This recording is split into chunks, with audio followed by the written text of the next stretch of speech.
రాత్రి మంచం ఎక్కి పడుకున్నావు అంటే వెంటనే తెల్లారితే నమస్కారం అమ్మా, తెల్లారకపోతే ఇదే నమస్కారం, సెలవు అమ్మవారికి చెప్పాల్సింది. ఇంత ధైర్యం ఉండాలి మనస్సులో. పొద్దున్నే అప్పులు తీరిపోయేలా చూడే, పొద్దున్నే మా అబ్బాయి ఉద్యోగం వచ్చిందని చెప్పేలా చూడే, ఇవన్నీ కోరకూడదమ్మా. రాత్రి పడుకునే ముందు దంపతులు ప్రశాంతంగా ఒక్క మాట లేకుండా నమ శివాయ అని పడుకోవాలి. రాత్రి పడుకునే ముందు కూడా కబుర్లు చెప్పుకుంటున్నాము అంటే కళ్ళలోకి పిచ్చికెళ్ళన్నీ వస్తాయని చెప్పుకోకూడదండి. కబుర్లు చెప్పుకోవాలంటే కూర్చుని చెప్పుకోవడమే, సోఫా. పడుకున్నాక చెప్పకూడదు. ఇంకా పడుకున్నామంటే పరమేశ్వరుడే.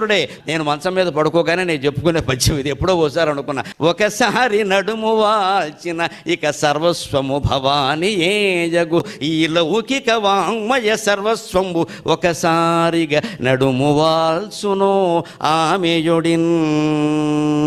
ఒక్కసారి నడుము వాల్చాము అంటే సర్వస్వము అమ్మవారే.